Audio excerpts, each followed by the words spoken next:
So presently మనము start అవడం జరిగింది వెహికల్లో. మనము ఇక్కడ నుంచి శ్రీనగర్ వెళ్ళడం జరుగుతుంది. ఇంకా ఉన్నదంతా మా ఫ్రెండ్స్. సో ముందు రూటు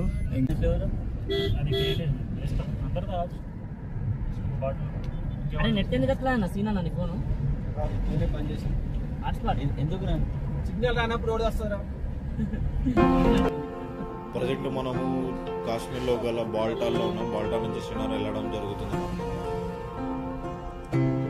బాల్టాల్ ఇప్పుడే ఎండ్ అయిపోయిన చెక్ పోస్ట్ నుంచి మనం ముందుకు వెళ్ళడం జరుగుతుంది.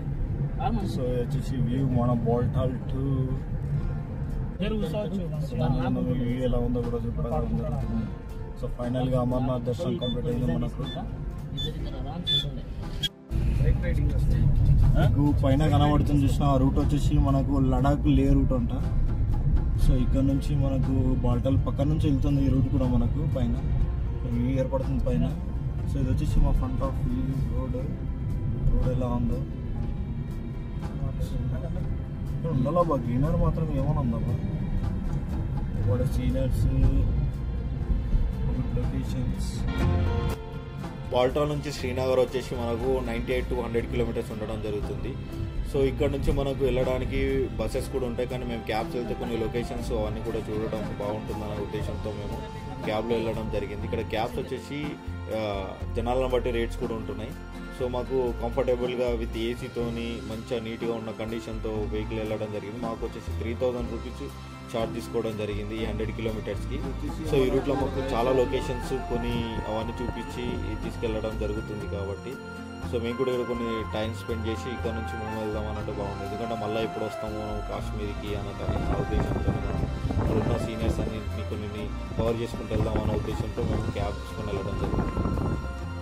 ఇక్కడ వచ్చేసి మొత్తం మౌంటైన్ మధ్యలోకించి రూట్ ఉండడం, పక్కకే మనకు రివర్ కూడా వెళ్తూ ఉంటుంది. సో లొకేషన్స్ మాత్రం వివక్షంగా ఉంటుంది. కంపల్సరీ ప్రతి ఒక్కరు విజిట్ చేయాల్సిందే. సో మీరు కూడా మన వీడియోలో చూస్తూ ఉన్నారు. कौन सी लोकेशन से वो उधर గుల్మార్గ్.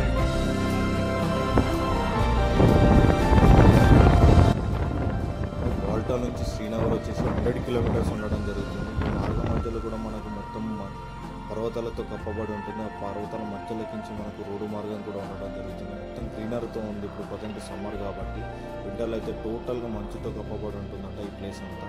మనకు సైడ్లో కూడా మనకు రివర్గా ఉంటుంది. చూడడానికి లొకేషన్స్ మాత్రం వివక్షంగా ఉంది మనకు. సో కంపల్సరీ ఎవ్రీవన్ విజిట్ చేయాల్సిన ప్లేస్ ఇది. ఇండియాలో కాశ్మీర్ అంటేనే చెప్పలేము, వర్ణంతీతం. మనము ఎప్పుడు సినిమాల్లో కానీ అలాంటివి చూస్తుంటాం, కానీ మనకు లైవ్లో చూస్తే మాత్రం వ్యూ వేరే లెవెల్లో ఉంది మనకి ప్రపంచం. సో మా డ్రైవర్ కూడా చాలానే ఎక్స్ప్లెయిన్ చేయడం జరిగింది ఇక్కడ ఉన్న లొకేషన్స్ గురించి కానీ, ఇక్కడ ఉన్న ప్లేసెస్ గురించి కానీ, ఇక్కడ కల్చర్ గురించి కానీ. సో ఒకవేళ ఎవరైనా కాశ్మీర్ కానీ విజిట్ చేయాలనుకుంటే అతని నంబర్ కూడా మన వీడియో కింద ఇవ్వడం జరుగుతుంది. ఎవరైనా కాంటాక్ట్ అయితే అతని ఈ లొకేషన్స్ అన్ని చూపించడం జరుగుతుంది. స్పెషల్గా కూడా ప్యాకేజ్ ఉంటుందంట. సో ఆ విధంగా కూడా మాట్లాడుకోవడం జరుగుతుంది. మీకు కనబడేది ముందు ఫ్లైఓవర్ వచ్చేసి మనకు లడాక్ వెళ్ళే ఫ్లైఓవర్. ఈ మార్గం గుండానే మనకు లడాక్ వెళ్ళడం జరుగుతుంది. సో ఈ మార్గం మధ్యన మనకు చూడాల్సిన లొకేషన్స్ చాలానే ఉంటాయి మనకు. సో ప్రైవేట్ క్యాబ్ తీసుకుంటే బెటర్ ఏంటంటే ఎక్కడైనా లొకేషన్స్ లాగచ్చు, అక్కడ ఫొటోస్ కానీ ఆ లొకేషన్ యొక్క గ్రీనరీ కానీ చూసుకుంటూ ముందుకు వెళ్ళడం జరుగుతుంది. సో ఇక్కడ పర్వతాల మధ్యలో విలేజ్లు ఎలా ఏర్పడ్డాయి, ఆ లొకేషన్స్ ఎలా ఉన్నాయి అన్నది మీరు కళ్ళతో చూస్తేనే మనకు ఎంత బాగుంటుందో నేను కూడా మీకు నా ద్వారా మీకు నా వీడియోలో చూపెట్టడం జరుగుతుంది. మీకు ఇది చూపెట్టేది వచ్చేసి సోన్మార్గ్ అనే ఊరు ఇక్కడ. సో ఇక్కడ మనకు వింటర్లో చాలామంది టూరిస్ట్ వస్తూ ఉంటారు. మీకు రైట్ సైడ్లో కనబడేది కూడా హోటల్స్. మనకు రీజనబుల్ రేట్సే ఉంటాయంట ఇక్కడ కూడా. మనకు సౌత్ ఇండియన్ ఫుడ్ కూడా అవైలబుల్గా ఉండడం జరుగుతుంది. సో పెద్ద కాస్ట్ ఏం లేదు. మనం బయట కంట్రీస్కి వెళ్ళే కన్నా ఇక్కడ మన ఇండియాలో ఇంత మంచి లొకేషన్స్ ఉన్నాం కూడా బయటకి ఎందుకు వెళ్తారో మనకు అర్థం కావట్లేదు. సో ఇక్కడ నుంచి వేరే క్యాబ్స్ కూడా మాట్లాడుకోవచ్చు. చాలానే ఉంటారు, ప్యాకేజెస్ ఉంటాయి కొన్ని, వాళ్ళే తీసుకెళ్ళి మళ్ళీ తీసుకురావడానికి కూడా జరుగుతుంది ఇక్కడ. సో ఇక్కడ మనకు అన్ని రకాల అవైలబుల్గా బట్టలు కానీ, ఉలెన్స్ కానీ, షాపింగ్స్ కూడా చాలానే ఉంటాయి. సో మనకి ఏంటంటే ఇది పర్వతాల మధ్యలో ఉండడం వల్ల కొన్ని విలేజ్లు చాలా డిస్టెన్స్లో ఉండడం జరుగుతుంది. సో ఇది వింటర్లో మాత్రం చూడడానికి మాత్రం చాలా అందంగా ఉంటుంది. సో మీరు ఎవరైనా సరే విజిట్ చేస్తారంటే కింద ఒక చిన్న లింక్ చేయండి. నేను మాత్రము ఎవరైతే వెళ్ళలేరో వాళ్ళకి మాత్రం నా వీడియో ద్వారా చూపెట్టాలనుకుంటున్నాను. ఎందుకంటే మనము దర్శనం చేసుకోవడానికి వచ్చిన టోటల్గా కాశ్మీర్ని కొద్దిగా విజిట్ చేసి వెళ్దాం అనే ఉద్దేశంతో మనం రావడం జరిగింది. సో ప్రజెంట్ వచ్చేసి మనము సోన్మార్గ్లో ఉన్నాము. సో ఇక్కడ లొకేషన్స్ ఇలా ఉన్నాయి. సో ఇక్కడ నుంచి మనం ఏందనేది మీకు చెప్పి ఎక్స్ప్లెయిన్ చేయడం జరుగుతుంది. ఇక్కడ మేము వచ్చేసి ఒక 1.5 hour ఉండడం జరిగింది. ఇక్కడనే ఫోటో షూట్స్ కొన్ని ఫొటోస్ కూడా తీసుకొని వెళ్ళడం జరిగింది. శ్రీనగర్కి నియరెస్ట్లో ఉన్నాం. సో ఇక్కడ వచ్చేసి మన ఫోటో సెల్ఫీ పాయింట్ కూడా ఉంది. సో మీరు కూడా చూస్తారు వ్యూ ఎలా ఉందో. సో నా ఇంకా వ్యూ చూడండి.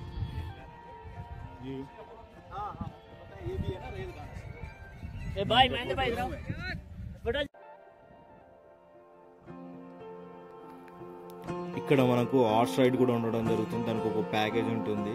సో దాన్ని మనం ఎంత బార్గెన్ చేసుకుంటే అంత తక్కువ రావడం జరుగుతుంది. అలాగే ఇక్కడ మనకు యూట్యూబ్లో రీల్స్ కానీ కొన్ని షార్ట్స్ తీస్తారు కదా, అలాంటి రీల్స్ కూడా ఇక్కడ చేయడం జరుగుతుంది.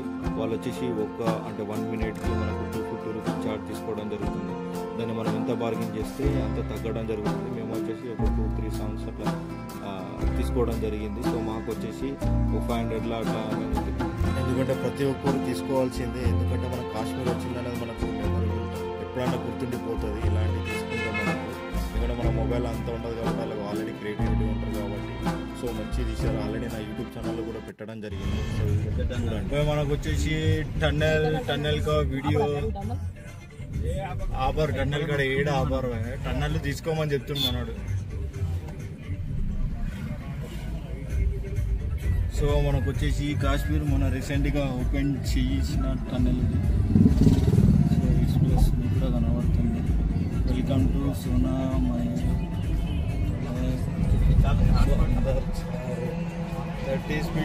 టన్నెల్. మీకు ముందు కనబడుతున్న టన్నెల్ వచ్చేసి సోనామార్ టన్నెల్. ఇది వచ్చేసి 8 kilometers ఉండడం జరుగుతుంది. మనకు 3 to 4.5 minutes పడుతుంది మనకి ఇక్కడ నుంచి అటు బయటకు వెళ్ళడానికి. ఈ టన్నెల్ వచ్చేసి మనకు జమ్మూ కాశ్మీర్లో చాలానే రీసెంట్గానే ఓపెన్ చేయడం జరిగింది ఇలాంటి టన్నెల్స్ని. సో ఈ టన్నెల్ వచ్చేసి మనకు మన PM నరేంద్ర మోడీ గారు ఓపెన్ చేయడం జరిగింది రీసెంట్గానే. సో మేము రీసెంట్గానే జమ్మూ నుంచి శ్రీనగర్ వచ్చేటప్పుడు వందే భారత్ ట్రైన్లో రావడం జరిగింది. దాంట్లో కూడా మనకు చాలానే టన్నెల్స్ ఉండడం జరిగింది. సో దాంట్లో హైయెస్ట్ బ్రిడ్జ్ అయినా మనకు చిన్న బ్రిడ్జ్ కూడా ఉండడం జరిగింది. మీరు అలాంటి చూడాలనుకుంటే నా యూట్యూబ్ ఛానల్కి వెళ్ళి ఆ వీడియో కూడా నేను. సో టన్నెల్ నుంచి వెళ్తే సౌండ్ మాత్రం ఒక వివక్షమైన సౌండ్ వినబడుతుంది. మీకు ఆల్రెడీ వీడియోలో కూడా కనబడుతుంది. సో ఇక్కడ రోడ్స్ మాత్రం చాలా డెవలప్స్ అయినాయి మనకి ఇంతకుముందు కన్నా. ఇండియా గవర్నమెంట్ వచ్చిన తర్వాత చాలా డెవలప్ అయిపోయింది కాశ్మీర్ కూడా. ఎంత డెవలప్ అయిందంటే మీరు విజువల్స్ నేను ఆల్రెడీ చూపిస్తున్నాను. నేను ఇంతకుముందు ఎలా ఉంటుందేమో తెలియదు కానీ నాకు దీని తర్వాత మాకు రోడ్స్ చాలామంది మాకు ఇక్కడ చాలామంది చెప్పారు మనకు ఎంత డెవలప్ అయింది అన్నది ఆఫ్టర్ ఇండియా గవర్నమెంట్ వచ్చిన తర్వాత. ఎందుకంటే కాశ్మీర్ అనేది మన భాగం కాబట్టి ఇంతకుముందు అంతా పట్టించుకోకపోతుంది. ఆఫ్టర్ 370 ఆర్టికల్ అయిన తర్వాత చాలా డెవలప్ అయిపోయింది. చాలామంది పీపుల్స్ కూడా ఇక్కడ ఉన్న పీపుల్స్ కూడా చాలామంది మన ఇండియన్ గవర్నమెంట్ని కూడా సపోర్ట్ చేయడం జరుగుతుంది. మీరు ఇక్కడ చూస్తున్నది కూడా మనం ఎగ్జిట్ అయినాము.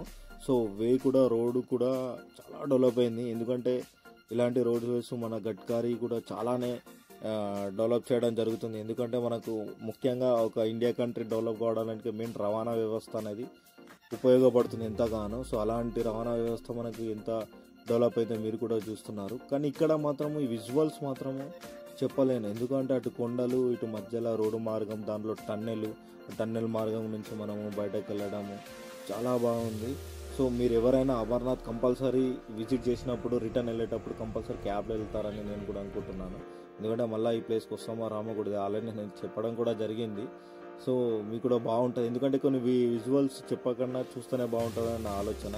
ఇక్కడ దారి మధ్యలో కూడా కొన్ని ప్లేసెస్ ఉంటాయి, చాలానే హోటల్స్ ఉంటాయి. మనకు సౌత్ ఇండియన్ ఫుడ్ లెవెల్ కూడా మీకు ఇంతకుముందు చెప్తున్నాను. ఫుడ్ నో డౌట్ చాలా బాగుంటాయి. ఇక్కడ వెరైటీస్ కూడా ఉంటాయి. ఇక్కడ ఏంటంటే కల్చర్ వచ్చేసి ఇక్కడ ఆల్రెడీ మన ఫుడ్ కాకుండా ఇక్కడ వచ్చేసి తినేదంతా బన్ను, రోటీస్ మాత్రమే ఎక్కువగా తీసుకోవడం జరుగుతుంది. ఎక్కువ ఏంటంటే ఆ శనగలు. ఇక్కడికి రావాలంటే కూడా మనకు టూరిస్ట్ వాళ్ళు కూడా చాలానే ఉంటాయి మనకు ట్రావెలర్స్. సో వాళ్ళని కూడా సంప్రదించవచ్చు. లేదు అంటే నేను ఆల్రెడీ మీకు ఇంతకుముందు వీడియోలో కూడా చెప్పడం జరిగింది. దాని నంబర్ నేను ప్రొవైడ్ చేయడం జరుగుతుంది. అతను కూడా ఇక్కడ ఉన్న లొకేషన్స్ కూడా తిప్పడం జరుగుతుంది. పర్ డే ఇంత అని తీసుకుంటాడంట. సో దాన్ని బట్టి మీరు ఎన్ని రోజులు ఉంటారో సో మీరు దాన్ని బట్టి చూడగలవచ్చు ప్లేసెస్ ఏవేవి కవర్ అవుతాయి అన్నట్టు. కానీ వింటర్లో వస్తేనే చాలా బాగుంటుందని చెప్పారు. మీకు ఆల్రెడీ ఈ వ్యూస్ కూడా మీకు నా వీడియోలో మీకు చూపెట్టడం జరుగుతుంది. రోడ్స్ ఎలా ఉన్నాయి, సైడ్కి ఎలా ఉన్నది, పర్వతాల మౌంటైన్ల మధ్యలో ఇల్లులు. ఇక్కడ జీవన వ్యవస్థ అనేది కూడా నేను చూపెట్టడం జరుగుతుంది మీకు ఈ వీడియోలలో. కానీ కంపల్సరీ రావాల్సిందే, జీవితంలో ఒక్కసారైనా ఇట్లాంటి విజిట్ చేయాల్సిందే. బట్ ఏంటంటే అమర్నాథ్ వచ్చిన వాళ్ళు మాత్రం కంపల్సరీ మిస్ కావద్దు. సో మీకు ఆల్రెడీ మేము అక్కడ నుంచి స్టార్ట్ అయినప్పుడు ఆ రివర్ అనేది మాకు లెఫ్ట్ సైడ్లో అలానే ఉంది డెడ్ ఎండ్ వరకు. మీకు చెప్పలేను కదా, మనం ట్రావెల్ వచ్చేసి శ్రీనగర్ వెళ్ళడం జరుగుతుంది మనము ఈ రోడ్డు మార్గం గుండా. సో శ్రీనగర్లో మేము కూడా ఒక 2 days స్టే చేయాలనుకుంటున్నాము. సో అక్కడ వచ్చేసి మేము డాల్ లేక్లో మేము రూమ్ తీసుకోవాలనుకుంటున్నాము.